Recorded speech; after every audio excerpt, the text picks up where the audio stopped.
अस्सलाम वालेकुम to all viewers, मैं हूं जवेरी। आप देख रहे हैं मेरा channel easy way to learn. आज पढ़ने जा रहे हैं MGT 401 के असाइनमेंट का सोल्यूशन, क्योंकि जो बैच मैं पढ़ा रही हूं उनको भी काफ़ी क्यूरी थी कि मैम इसके असाइनमेंट का सोल्यूशन काइंडली आप हमें बनाकर जो है यहाँ पर एक्सप्लेन करके हमें एक्सप्लेन कर दीजिए बेसिकली, क्योंकि अपने एफर्ट से जो बनाई जाए वही मेहनत से वाली जो है ना असाइनमेंट कहलाती है। तो मैं आपको पूरा प्रॉपर गाइडलाइन दे रही हूँ और अपने अपने असाइनमेंट्स के सोल्यूशन मुझे ज़रूर इनबॉक्स कीजिए ताकि मैं देख सकती हूँ कि किसने कितना कैरी किया मुझे। सबसे पहले हम असाइनमेंट के सोल्यूशन पे चलते हैं। एक यूनिक लिमिटेड कंपनी है बेसिकली, जो टेंजिबल फिक्स एसेट्स को बेसिकली दे रही है अपने 31 दिसंबर के 2020 के। ठीक है, 3 तरीके के इन्होंने कैटेगरीज बना दी हैं। आप लोगों ने जरा गौर से देखना है, मेरे व्यूअर्स, खासतौर पे मेरे अपना बैच जिन्हें मैं पढ़ा रही हूँ। लैंड एंड बिल्डिंग दो अलग अलग एसेट हैं। एंड लिख दिया है और लैंड और बिल्डिंग अलग अलग एसेट हैं। ये एक कभी भी काउंट नहीं हो सकता, क्योंकि एक एसेट वो एसेट है जिसके ऊपर डेप्रिसिएशन हम लाइफ टाइम कभी लागू नहीं करते, और एक वो एसेट जिस पर हर साल डेप्रिसिएशन लागू होता ही होता है। और हमेशा ये बात भी आपने याद रखनी है डियर, कि जब भी डेप्रिसिएशन जो है वो कहते हैं ना, डेप्रिसिएशन हमेशा जो है वो जब भी लगता है, यानी कि जब भी अप्लाई होता है उन्हीं फिक्स एसेट्स के ऊपर जो आपको परचेज किए हुए 12 मंथ्स का अरसा यानी कि पीरियड गुजर गया हो। ठीक है, कभी भी ऐसा नहीं होता कि आपने एक चीज खरीदी है उसी के ऊपर फौरन से डेप्रिसिएशन लगे ना। डेप्रिसिएशन हमेशा 12 मंथ्स के बाद ही लागू होता है।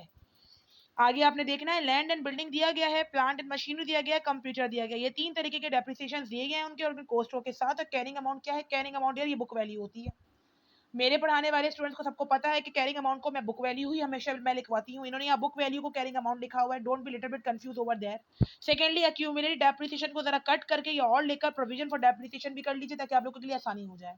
और नेचर इसका क्रेडिट होता है, क्योंकि मुझे ज़्यादातर एक्सप्लेनेशन करनी है असाइनमेंट के थ्रू, अपने टॉपिक की भी, टॉपिक के करीब करीब की चीज़ें भी एक्सप्लेन करनी है। दैट्स वाई मैं इसको पूरा का पूरा खोल कर मोल्ड कर रही हूँ ताकि मेरे जो न्यू व्यूअर्स हैं उनके लिए भी जो है फायदेमंद साबित हो। सबसे पहले उन्होंने डेप्रिसिएशन के रेट भी नीचे दिए गए कि बिल्डिंग और लैंड के ऊपर 5% लग रहा है, प्लांट एंड मशीनरी पे 10%, लेकिन रिड्यूसिंग बैलेंस मेथड लग रहा है, ऊपर स्ट्रेट लाइन लग रहा है। स्ट्रेट लाइन और रिड्यूसिंग बैलेंस मेथड के ऊपर फर्क क्या है लिख लीजिए तमाम लोग, क्योंकि ऐसा असाइनमेंट सोल्यूशन आप लोगों को कभी भी नहीं मिलेगा लाइफ के अंदर जो मैं आपको दे रही हूँ। स्ट्रेट लाइन मेथड जो है बेसिकली वो मेथड होता है डेप्रिसिएशन का जिसके ऊपर depreciation direct totally apply on the cost of an asset. But reducing balance method वो डेप्रिसिएशन मेथड होता है basically in way the depreciation charge on the book value. Book value means carrying amount, यानी कि reducing balance method वो method है जिसके ऊपर depreciation cost minus depreciation कर जो अमाउंट आती है उसके ऊपर चार्ज होगा percentage. Eventually straight line method में ऐसा कुछ नहीं होता, कॉस्ट दी जाती है उसके ऊपर डायरेक्ट रेट अप्लाई कर सकते हो। ये जरा सा डिफरेंस था, इसीलिए आपको यहाँ क्लियर करवाया। कंप्यूटर के ऊपर भी स्ट्रेट लाइन मेथड है, मींस वही कोर्स के ऊपर लागू हो जाएगा। आगे वो कह रहे हैं दिसंबर की 31 को लैंड और बिल्डिंग रीवैल्यूड हो रही है। ठीक है, 2 to 50,000 से, और जो अमाउंट थी वो 12 लाख रुपए के हिस्से में आती है लैंड के, जबकि ओरिजिनल कॉस्ट लैंड का 1 मिलियन है, यानी कि 10 लाख रुपए। अब आपने आ जाना है, न्यू मशीन की परचेज की गई है, अब उसका डेटा भी दिया गया है और साथ भी कहा गया है हमें रिक्वायरमेंट में क्या मांगा गया है, क्योंकि रिक्वायरमेंट के लिए ही मैं आगे आई हूँ। न्यू मशीन का मैं कोई काम अभी नहीं पढ़ती, क्योंकि रिक्वायरमेंट 1 जब तक सॉल्व नहीं होती रिक्वायरमेंट 2 पे आना फजूल है। रिक्वायर्ड यहाँ पे कहा गया है कि एंडेड दिसंबर 31 को आपने तमाम वर्किंग करके दिखानी है, कोस्ट निकालनी है, रिवेल्यूशन सरप्लस और डेप्रिसिएशन तीनों चीजें निकाल कर दिखानी है। चलिए जी स्टार्ट कर लेते हैं अपना असाइनमेंट का सोल्यूशन। अब सबसे पहले आप लोगों ने करना है सोल्यूशन MGT 401 असाइनमेंट। सबसे पहले आप लोगों ने क्या करना है डियर, सबसे पहले आप लोगों ने लैंड लिखना है। लैंड की अमाउंट लिखना है 19 लाख, उसी के नीचे से लेस डेप्रिसिएशन 1,50,000, तो अमाउंट आएगी कैरिंग अमाउंट जिसे बुक वैल्यू कहते हैं 1,77,50,000। ये लिखने के बाद साइड में ही आपने लैंड के साथ ही आप लोगों ने ऐड कर देना है, लिख देना है डेप्रिसिएशन 5%, ऐसे परसेंटेज लगाकर, और नीचे ऐड करना है उसके स्ट्रेट लाइन मेथड। फिर इसी तरीके से नीचे आपने मार्क करना है another requirement will be the plant and machinery 2,50,000 minus 30,000, और फिर आपने 220,000 ये जो कैरिंग अमाउंट लिखा हुआ था आप यहाँ पर कैरिंग अमाउंट को चेंज करके बुक वैल्यू कर देंगे, और इसी के सामने लिखेंगे 10% according to the diminishing balance method, या फिर इसी को रिड्यूसिंग बैलेंस मेथड भी कहते हैं। चलिए जी, तीसरा जो था वो कंप्यूटर था, उसके अंदर भी आपने को यही करना है कि 650,000 में से लेस किया 40,000, जो अमाउंट है 6110, और साइड में लिख दिया कि 20% स्ट्रेट लाइन मेथड। ये मैं क्यों बता रही हूँ, ये इसीलिए कि सोल्यूशन आपका स्टार्ट हो चुका है, आप लोगों ने मेरे तरीके को फॉलो करना है, जो भी मेरे स्टूडेंट्स हैं खास तौर पर वो, ताकि एक एग्जामिनर हमेशा ये देखता है कि एक स्टूडेंट ने किस तरीके से मोल्ड किया है मेरे क्वेश्चन को। ठीक है डियर, अब आपने यहाँ पर क्या करना है, आपने फिर अब हेडिंग डालनी है एक कि first of all we find out the revaluation of land. ठीक है ना, क्योंकि रिवैल्यूएशन ऑफ लैंड निकालेंगे बिकॉज आगे साइड में आप लोग रीजन भी डालेंगे, we can't find out the depreciation of land because land is only the fixed asset which can not be charge the depreciation, which we can't charge the depreciation. ठीक है ना, land खाली वही एसेट होता है जो कभी भी डेप्रिसिएशन चार्ज नहीं होता, that's why we can find out only the revaluation surplus over there. आप लोगों ने ये तमाम रीजन लिखना है। मैं तमाम मैं डिक्टेटरशिप के ऊपर तभी डिबेट कर रही हूँ ताकि मैं अगर आपको एक नॉर्मली बनाकर असाइनमेंट का सोल्यूशन दे दूंगी तो मेजोरिटी उसको कॉपी पेस्ट करेगी। कॉपी पेस्ट के इशू की वजह से आधे लोगों को नंबर ही नहीं मिलते। इसलिए सब अपने अपने फॉन्ट साइज के मुताबिक, सब अपने अपने राइटिंग के थ्रू और सब अपने अपने वेज के थ्रू अगर इसको लिखेंगे तो किसी का कॉपी पेस्ट का इशू भी नहीं बनेगा और सबको जो है नंबर भी पूरे मिल जाएंगे। अच्छा जी, अब्रीविएशन ऑफ लैंड निकालने के लिए सबसे पहले आपने देखना है ऊपर जाकर जो आपने लिखा था खुद ही के 19 लाख रुपीस जो है वो लैंड की कीमत थी। अब डियर ये 19 लाख जो रुपीस थी इसके साथ कीमत जो शामिल है वो बिल्डिंग की भी शामिल है। तो हमें तो खाली लैंड का भी रिवैल्यूएशन निकालना है क्योंकि मैंने बता दिया कि लैंड वो ही फिक्स एसेट जिसके ऊपर डेप्रिसिएशन चार्ज हो ही नहीं सकता। तो वो तो हमने नोट में ऑलरेडी डाउन कर भी दिया। तो ये ऊपर वाला जो 19 लाख है इसको हम हाथ भी नहीं लगाएंगे। क्यों? क्योंकि नीचे जो उन्होंने एक बात की थी लाइक दिस, आपको स्क्रीन पर नजर आ रहा होगा कि उन्होंने कहा था on 31 December land and building were revalued 2 to 50,000 amount 12 lakh related to the land. कहा जा रहा है 2 to 50,000 में 12 लाख रुपए जो थे वो लैंड के थे जबकि उसकी ओरिजिनल जो कीमत थी वो 1 लाख यानी 10 लाख थी। यानी कि 19 लाख में से 10 लाख रुपए जो थे वो हमारे किसके हैं? लैंड के हैं। तो हमने क्या किया? ओरिजिनल कॉस्ट लिखी 10 लाख रुपए की। आप लोगों ने निकला we can calculate the revaluation of land because we can't calculate the depreciation over the land. First of all we calculate the revaluation of land in this way 10 lakh minus क्या चीज minus होगी डियर? माइनस इसमें से ये होगी कि आपने यहाँ पर रिवेल्यूशन को कैलकुलेट करना है कि रिवेल्यूशन हुई कितनी की। तो रिवेल्यूशन हमें कैसे पता चलेगा कि कैसी हुई? आपने क्या किया? आपने देखा कि यहाँ पर जो .1 लिखा हुआ है यहाँ पर उन्होंने कहा था कि 12 लाख जो थी वो लैंड से रिलेटेड है रिवेल्यूशन जबकि उसकी कीमत जो थी वो 10 लाख रुपए थी। तो 10 लाख में से 10 लाख एक चीज की कीमत थी और रिवैल्यूड होकर यानी कि उसकी कीमत बढ़ गई है 2 लाख रुपए एक्सेस होकर 12 लाख आ रही है। तो आप लोगों ने क्या किया? 10 लाख में से माइनस कर दिए 2 लाख रुपए। तो जो आंसर आया आपका, सॉरी 10 लाख में से आपने 2 लाख रुपयों को मजीद ऐड कर दिया तो ये 12 लाख रुपए की आपकी सरप्लस ऑफ रिवैल्यूएशन निकल कर आ गई। ठीक है डियर? पहले हमने क्या किया? 2 लाख रुपए कहाँ से आए फिर बताने लगी हूँ कि आप लोगों ने सबसे पहले देखा कि रिवैल्यूएशन मेरी 12 लाख की थी और एक चीज जो ओरिजिनल थी वो 10 लाख की थी। तो 2 लाख रुपए का सरप्लस हो रहा है यानी कि आपने 10 लाख में से ऐड किए 2 लाख रुपए जो रिवैल्यूएशन सरप्लस के थे। The total amount you get according to the asset according to our land basically is 12 lakh. Okay dear? एक चीज आपकी ये हो गई है बेसिकली क्योंकि मैंने ऊपर नोट लिखवा दिया था कि यहाँ उन्होंने हमें रिक्वायरमेंट में कहा था कि आपने डेप्रिसिएशन भी निकालना है साथ साथ रिवेल्यूशन का सरप्लस भी निकालना है।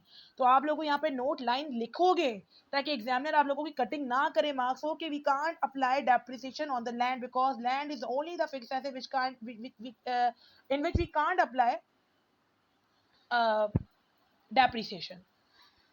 सेकेंडली डियर अब हम लोगों ने आ जाना है लैंड के साथ जो था वो बिल्डिंग का ताल्लुक था। तो अब हमने लिख लिया कि now we can calculate the cost of building. ठीक है? And then we can apply the depreciation over there. Cost of building मैंने आपको बता दिया था कि कॉस्ट ऑफ बिल्डिंग 19 लाख रुपए का पूरा उन्होंने साथ एक ऊपर डेटा दिया हुआ था। तो जब 10 लाख रुपए हम एक जगह निकाल चुके हैं तो 9 लाख रुपए प्रीवियस बच चुके हैं। अब आपने लिखना है cost of building according to our knowledge is 9 lakh rupees. We can apply the depreciation charge over the building is 5%. 9 lakh multiplied by 5 divided by 100 you got 45,000 depreciation of building over there. हाँ जी, सब लोग calculate कर लीजिए 9 lakh multiplied by 5 divided by 100 it's came to be 45,000. What you have to do now? अब आपने निकालना है total depreciation of building का। आप लोगों ने अब निकालना है टोटल डेप्रिसिएशन ऑफ बिल्डिंग का। कैसे निकलेगा डियर? क्योंकि आपको एक डेप्रिसिएशन तो आपके चार्ट में गिवन था 1,50,000 रुपीज और एक डेप्रिसिएशन हमने खुद भी निकाला। The previous depreciation will be the 1,50,000. The new depreciation will be the 45,000. You should add both the amount. जब दोनों अमाउंट्स को आप ऐड कर देंगे तो अमाउंट निकल कर आ जाएगा ये 1,95,000. न्यू डेप्रिसिएशन निकल कर आ जाएगा। Then you have to find out the net carrying amount. Net carrying amount किस तरीके से निकलेगा? क्योंकि आप लोगों ने दोनों मंथ दोनों ईयर्स का यानी कि दोनों प्रीवियस का और न्यू का दोनों का आप लोगों ने अगर जब कैलकुलेट किया तो टोटल डेप्रिसिएशन जो निकल कर आया दिया वो आ गया 195,000। अब आपने निकालना है इसमें नेट कैरिंग अमाउंट। तो नेट कैरिंग अमाउंट किस तरीके से निकलती है? Cost minus depreciation. क्योंकि उन्होंने यहाँ पर हमें कहा गया था कि स्ट्रेट लाइन मेथड से ही कहानी होगी। तो हमने रेट तो लगा दिया है। अब हमने यहाँ पर क्या निकालना है डियर? हमने नेट कैरिंग अमाउंट निकाल कर दिखाना है क्योंकि हर जगह कहा गया था। तो हम यहाँ पर 9 लाख रखेंगे क्योंकि 9 लाख कॉस्ट ऑफ बिल्डिंग था। आपने सबने हेडिंग डाल ली है. Now we can find out the net carrying amount. The total amount of cost of building will be 9 lakh. We can minus the 1,95,000. 1,95,000 कहाँ से आया डियर? जब हमने प्रीवियस डेप्रिसिएशन को ऐड किया था. मीन्स जो क्वेश्चन में डेप्रिसिएशन था वो था 150,000 और जो हमने खुद से निकाला वो था 45,000. इन दोनों को आपने जब ऐड किया तो ये बना 1,95,000. Now you can what you have to do now. 9 lakh में से माइनस किया 1,95,000. The carrying amount will be 7,05,000. ये 7,05,000 जब ये अमाउंट आ जाएगी तो उसके बाद अब आपने यहाँ पर निकला है नेट कैरिंग अमाउंट का एक आपका रिक्वायरमेंट पूरा हो चुका है. Now you can find out the surplus. Revaluation surplus अब आपने निकालना है. रिवैल्यूएशन सरप्लस निकालने के लिए आपने क्या करना है डियर? रिवैल्यूएशन सरप्लस निकालने के लिए आपने सबसे पहले नीचे आना है. फिर से देखना है 2,02,50,000. 2,02,50 में से अगर आप माइनस कर दो 12 लाख रुपए तो अमाउंट बचेगी 1,10,50,000. 1,050,000 आपकी अमाउंट बचेगी. ये क्यों? क्योंकि उन्होंने बता दिया था कि रिवेल्यूशन जो टोटल थी वो 2,50,000 थी जिसमें से 12 लाख का हिस्सा जो है वो लैंड के हिस्से में जा चुका. अब जो बच जाएगा वो बचेगा 1,050,000. उसमें से आपने माइनस करना होगा डेप्रिसिएशन जो नेट के जो बुक वैल्यू जो आपकी आई थी 750,000 सॉरी. क्योंकि आपको जब भी रिवेल्यूशन निकालनी होती है तो आप क्या देखते हो? आप ये देखते हो कि कॉस्ट ऑफ एन एसेट कितना था और अब कितने का हो गया. तो 1,50,000 जो है था 1,050,000 जो था वो प्रीवियस था और उसमें से अब हमने लेस करना है. जो नेट कैरिंग अमाउंट हमारी थी 750,000 तो जो अमाउंट निकल कर आएगी वो 3,45,000 सरप्लस ऑफ द बिल्डिंग निकल कर आ जाएगा. तो ये हमारा एक मोटो पूरा हो चुका है. किस चीज का? लैंड एंड बिल्डिंग का. ठीक है डियर. अब आपने यहीं पर लिखना है. अब यहीं पर ही आपने स्टार्टिंग करनी है. Now we came out the point of plant and machinery. Plant and machinery से पहले आपने यहाँ पर देखना है. देखिए प्लांट एंड मशीनरी 10% पर एडम पर रिड्यूसिंग बैलेंस मेथड पर चार्ज हो रहा है. और रिड्यूसिंग बैलेंस मेथड क्या होता है? जब कॉस्ट में से आप माइनस करती हो डेप्रिसिएशन तो जो अमाउंट आती है उसके ऊपर परसेंटेज लागू होती है. It's a reducing balance method. Direct apply आप नहीं कर सकते हो. अब हमने यहाँ क्या करना है dear? First of all plant and machinery दी गई है. सबसे पहले आपको डियर प्लांट एंड मशीनरी के लिए आप लोगों को एक जरा सा काम करना पड़ेगा क्योंकि दो दो डेप्रिसिएशन यहाँ पे निकलेंगे. कैसे पता दो डेप्रिसिएशन निकलेंगे? क्योंकि देखिए ऊपर तो एक प्लांट एंड मशीनरी गिवन था ही ना. नीचे उन्होंने पॉइंट 2 के अंदर न्यू मशीन भी परचेज की हुई है. सबसे पहले आपने क्या करना है? ओल्ड मशीन का डेप्रिसिएशन निकालना है. First of all you have to find out old machine depreciation. Old machine की कॉस्ट कितनी थी? ओल्ड मशीन की अगर आप कॉस्ट पर जाइए तो आपको नजर आएगा कॉस्ट माइनस डेप्रिसिएशन करके जो नेट बुक वैल्यू थी उसी की मैं बात कर रही हूँ. 2,20,000. 2,20,000 के ऊपर आपने अप्लाई करना है रेट 10%. ये मैंने क्यों नेट बुक वैल्यू पे अप्लाई किया? ये मैंने इसीलिए नेट बुक वैल्यू पे अप्लाई किया क्योंकि उन्होंने लिखा हुआ था कि प्लांट एंड मशीनरी के ऊपर जो डेप्रिसिएशन लागू होगा वो रिड्यूसिंग बैलेंस मेथड के ऊपर होगा. तो हम यहाँ पे 250 पे नहीं लगा सकते. अगर हमने लगा दिया तो वो स्ट्रेट लाइन मेथड वाला काम हो जाएगा. हमने यहाँ पर रिड्यूसिंग बैलेंस मेथड को फॉलो करके चलना है. तो 2,50,000 में से आपने यहाँ पर माइनस किया था 30,000 तो जो अमाउंट निकल कर आई थी वो 2,20,000 आई थी. मींस नेट कैरिंग अमाउंट वो पकड़ा आपने. आपने लिखना है now we can find out the depreciation of the old machine. First of all 2,20,000 multiply 10 divided by 100. आपके पास अमाउंट निकल के आएगा 22,000 और 22,000 is the depreciation of old machine. ये लिख लीजिए सब अपने पास. ठीक है. फर्स्ट ऑफ ऑल अब हमने निकालना होगा न्यू मशीन की तरफ भी हम आएंगे. न्यू मशीन के लिए सबसे पहले हमने न्यू मशीन की तो कॉस्ट निकालनी है. तो न्यू मशीन की कॉस्ट किस तरह से निकलेगी डियर? 30,000 परचेज प्राइस है. परचेज प्राइस में से हमेशा आपको पता है कि डिस्काउंट हमेशा जब भी आता है हम हमेशा लेस करते हैं क्योंकि डिस्काउंट से हमें भी हमारी कीमत में वो मिलता है. कहते हैं अपना रिलीफ मिलता है. तो आपने क्या किया? आपने किया 30,000. 30,000 में आपने लेस किया 2,000. 2,000 के बाद डिलीवरी कॉस्ट जो है वो हमेशा अटैच हुई होती है मशीन के साथ या कोई भी आपने फिक्स एसेट हो उसके साथ डिलीवरी कॉस्ट हमेशा ऐड ही होती है. और इंस्टॉलेशन कॉस्ट अगर आप किससे करवा भी रहे तो भी वो उसी मशीन की तो कॉस्ट है तो वो भी ऐड ही होगी. तो फर्स्ट ऑफ ऑल आपने अब आगे लिखना है now we can find out the new machinery cost. और सबके सब आपने फिर न्यू मशीनरी कॉस्ट की हेडिंग डालने के बाद आपने परचेज प्राइस 30,000 डिस्काउंट के आगे आपने माइनस करना है. नेगेटिव साइन लगा देना है. डिलीवरी चार्जेस ऐड होंगे. इंस्टॉलेशन कॉस्ट ऐड होगा. टोटल अमाउंट जो निकल के आएगा the cost of machine new machine will be 3,1500. 3,1500 machine की जो है वो कॉस्ट निकल कर आ जाएगी. ठीक है डियर. अब आपने क्या करना है? अब आपने एक काम और मजीद करना है डियर. सबसे पहले हमने देखना है कि रिड्यूसिंग बैलेंस मेथड के थ्रू निकल रहा था. बिल्कुल ये कॉस्ट ऑफ मशीन निकल कर आ चुकी है. कहीं अब इस पर क्या रेट लगेगा? तो इस पर रेट लगाने से पहले हम सबसे पहले ये देखेंगे टाइम पीरियड क्या था. New machine was purchase on 31 March 2021. Cost incurred as given below. अब ये बात याद रखनी है कि नई मशीन जब खरीदी गई थी क्योंकि जैसे मैंने आपको स्टार्टिंग से जब पढ़ा था तो 12-12 महीने का फर्क था तो कोई यहाँ पर लागू नहीं हो रहा था. लेकिन जब नई मशीन खरीदी गई थी तो 31 मार्च को खरीदी गई थी. मतलब आपने अब यहाँ से मंथ्स को काउंट करना है। मंथ्स कैसे काउंट होंगे? जैन, फेब, मार्च। मार्च के मंथ यानी कि तीसरे महीने के अंदर, वो भी आखिर के अंदर एक मशीन खरीदी गई थी, तो 31 मार्च लिखा हुआ आ रहा है, मतलब मार्च का मंथ काउंट नहीं होगा गाइस। आप लोगों ने क्या करना है, आपने अप्रैल, मई, जून, जुलाई, अगस्त, सितंबर, अक्टूबर, नवंबर, दिसंबर, 9 मंथ्स आप लोगों ने लिखना है। फिर जो कॉस्ट निकल कर आई थी सबको ऐड कर और सिर्फ एक चीज लेस हुआ था जो डिस्काउंट था, 31500 मल्टीप्लाई बाय 9 डिवाइडेड बाय 12, आपके पास आंसर आएगा 23625। ठीक है, इस तरीके का कुछ आंसर आपके पास इन्वॉल्व होगा। हो सकता है मैं गलत भी हूँ, क्योंकि मैंने अभी एक लिख के रख लिया था अपने पास सरसरी सा, आप लोग दोबारा से कैलकुलेट कर लीजिएगा। कॉस्ट तो इतनी ही आएगी 31,500 इसके बाद जो आपके पास आंसर आएगा डियर, ये अब आपका हो गया डेप्रिसिएशन।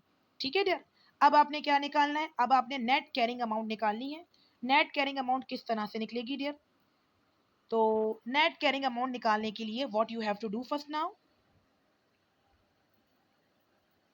सबसे पहले आप लोगों ने क्या करना है डियर, मशीन की जो पुरानी कॉस्ट थी डियर वो थी 250,000। ठीक है डियर, और न्यू मशीन की जो कॉस्ट आई थी, जो ओल्ड मशीन की कॉस्ट थी, उसके साथ आपने ऐड कर देना है न्यू मशीन की कॉस्ट को।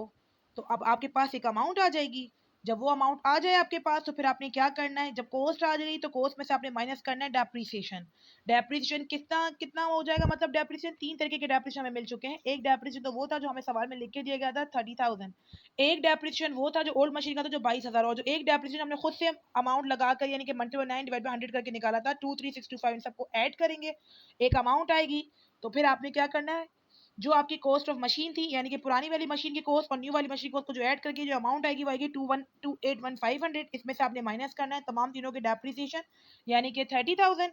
एक डेप्रिसिएशन ये हुआ जो सवाल में दिया हुआ था। एक डेप्रिसिएशन डियर देखिए, एक डेप्रिसिएशन हुआ 30,000। एक डेप्रिसिएशन आपका जो आपने ये न्यू मशीन का निकाला वो आया आपका कुछ 23625 करके। तो आपने इन सबको ऐड किया डियर, और एक जो था वो तो 22,000 जो आपने ओल्ड मशीन का निकाला था। तो ये टोटल आई थिंक डेप्रिसिएशन आपका आएगा डियर 54363। ठीक है, इस तरीके से आपका ये दूसरा रिक्वायरमेंट भी पूरा हुआ। और तीसरा रिक्वायरमेंट जब हम आते हैं तो तीसरा रिक्वायरमेंट जो हमें मिल गया है वो है कंप्यूटर के ऊपर। कंप्यूटर के ऊपर स्ट्रेट लाइन मेथड से होगा, तो कंप्यूटर के ऊपर 650,000 आपको अमाउंट दिया गया था, 40,000 डेप्रिसिएशन था, माइनस किया था कैरिंग अमाउंट 10,000 निकल कर आ गया था। आपने क्या करना है, आपको पता है कि जब भी स्ट्रेट लाइन मेथड से हम सॉल्व करते हैं तो कॉस्ट के ऊपर डायरेक्ट परसेंटेज लागू हो जाती है। 650,000 मल्टीप्लाई बाय 20 डिवाइड बाय 100 किया तो अमाउंट निकल के आएगा 130,000 कुछ करके। 130,000 के अंदर आपने क्या करना है, आपने यहाँ पर डेप्रिसिएशन कैलकुलेट करके दिखाना है, डेप्रिसिएशन टोटल कैलकुलेशन करके दिखा रहे। तो न्यू डेप्रिसिएशन जो निकल के आया वो 130,000 आया, पुराना डेप्रिसिएशन 40,000 था, ओल्ड एंड न्यू ऐड होके सम अप होके 170,000 बन जाएगा। New depreciation will be 170,000। Now the carrying amount will B, carrying amount क्या होगी, कैरिंग अमाउंट निकालने के लिए हम करेंगे कॉस्ट माइनस डेप्रिसिएशन जिसमें नेट बुक वैल्यू आ जाए। तो अब हमारी कॉस्ट कितनी हो गई है, अब हमारी कॉस्ट डियर अगर हमें नेट कैरिंग अमाउंट निकालनी है तो नेट कैरिंग अमाउंट के लिए जो कॉस्ट हमारे पास अब हो गई है वो आपने इस तरीके से करना है कि 170,000 में से आपने माइनस करना है डेप्रिसिएशन जो 650,000 के ऊपर आप लोग लगाओगे 20% अमाउंट निकल के आएगा एक। और फिर आपने क्या करना है 130,000 में से आपने ऐड किया 40,000 तो ये बन गया 170,000। अब आपने क्या करना है 170,000 में मजीद माइनस किया 650,000 माइनस 170,000। क्यों, कॉस्ट माइनस डेप्रिसिएशन करना है, कॉस्ट पुरानी 650,000 थी और नया डेप्रिसिएशन जो आपके पास निकल के आ गया वो 170 आ गया। किस तरह से आ गया, 40,000 आपको दिया गया था सवाल में, 130,000 हमने अभी निकाला, 40 और 130 ऐड करके ये बन जाता है आपका कुछ 170। 650,000 माइनस 170,000 नेट बुक वैल्यू निकल कर आ जाएगी यानी कि कैरिंग अमाउंट 480,000। ये सिंपल आपके असाइनमेंट की सोल्यूशन थी। अब जल्दी जल्दी मुझे सॉल्व कर आप लोग अपने असाइनमेंट्स के सोल्यूशन जो है वो बताइए कि क्या क्या किसका क्या क्या अमाउंट आ रहा है। आई होप कि आप लोगों को समझ आ गया होगा। मेजर कंसेप्ट प्रियोरिटी थी मेरी कि मैं आपको कॉन्सेप्ट दे सकूं। चैनल को लाइक कीजिएगा, सब्सक्राइब कीजिएगा चैनल को, hit the bell icon also. और अगर आप लोगों को सीरीज चाहिए 401 की तो ज़रूर मुझे बताइएगा कि जो जो कमेंट सेक्शन ज़्यादा होंगे जिस भी सब्जेक्ट के हवाले से उसी सब्जेक्ट को पहले कवर करवाया जाएगा। Stay tune with us. अल्लाह हाफिज़।